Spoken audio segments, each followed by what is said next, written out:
Në zemër të gadishullit ballkanik, ndërmjet maleve që duken si përruajnë sekrete të lashta, dhe lumenjve që kanë ndryshuar shtigjet e tyre qindra herë.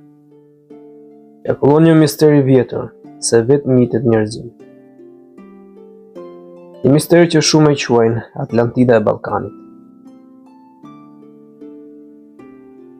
Dokumentarët flasin për qytetrimet e humbura, por Ballkani ka diçka më të veçantë. Ka gojdhëna që përsëriten brez pas brezi, ka reorinoja që si ngjajnë as pak epokës së njohur. Ka strukturat ciklopike, që shfaqen aty ku nuk pritej të kishte qytet. Ka liqene që banorët i quajnë të mallkuara, sepse nën sipërfaqen e tyre duken forma të çuditshme. Dhe ka histori njerëzish të thjeshtë, që betohen se kanë parë gjëra që sfidojnë çdo logjikë. Për shumë studiues dhe për shumë banor të zonave të thella, Atlantida e Ballkanit nuk është një legjendë e trilluar. Ajo është kujtesë e një katastrofe të madhe.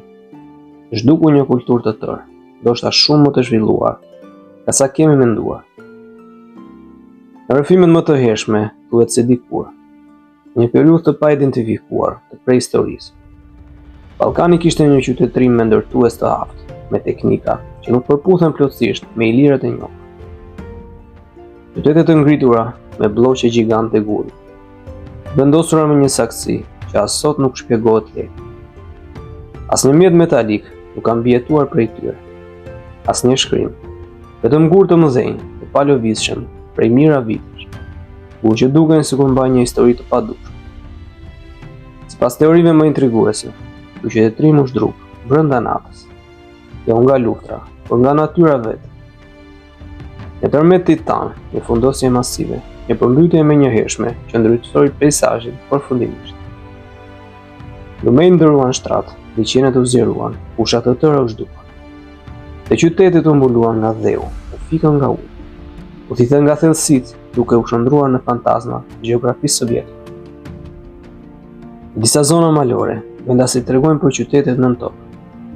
Jo shpella natyrore, por korridore me mure të rregullta mure. Në disa liqene, në qetësinë e sipërfaqes, shihen forma katrore që duken si themën e pallatesh të lashtë.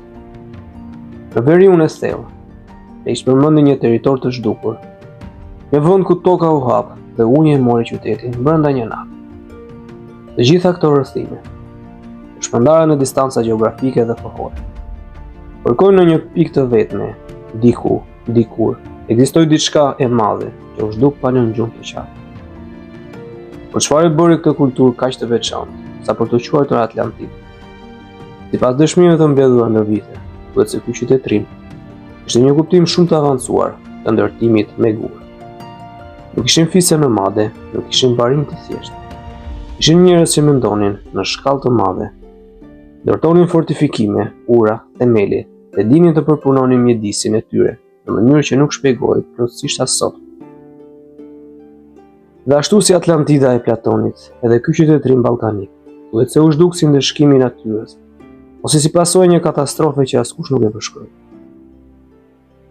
Ka një tjetër detaj të çuditshëm, që e bën edhe më të besueshëm.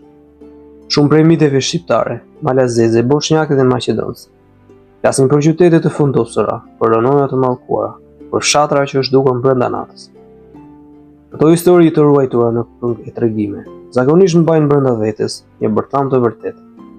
Janë kujtime të zbehura, të ngjarjeve reale. Edhe në jug, ka mite për vendbanime që i mori deti, në lindje, legjenda për qytete që i varosi toka, ndërsa në veri. Rrëfim për shtëpi gurës që u zhdukën në një mënyrë, ndara në hapësirë, por të lidhura në thelb. Ato formojnë të njëjtin mozaik. Sot, kur arkitektët dhe arkeologët eksplorojnë terrene të thella, gjejnë themele që nuk i përkasin asnjë periudhë të njohur. Gjejnë mure të rëna, bloqe të mëdha dhe tunele të ndërtuara me një mjeshtri që nuk shihet tek popujt e zakonshëm të epokës së vjetër. Duket sikur kemi humbur një kapitull të tërë të historisë. Dhe pikërisht kjo e bën Atlantidën e Ballkanit kaq tërheqëse. Nuk është thjesht një mit, është një boshllëk i madh në historinë tonë, një pikpyetje e hapur, një plagë së kaluar, si pret të çelë.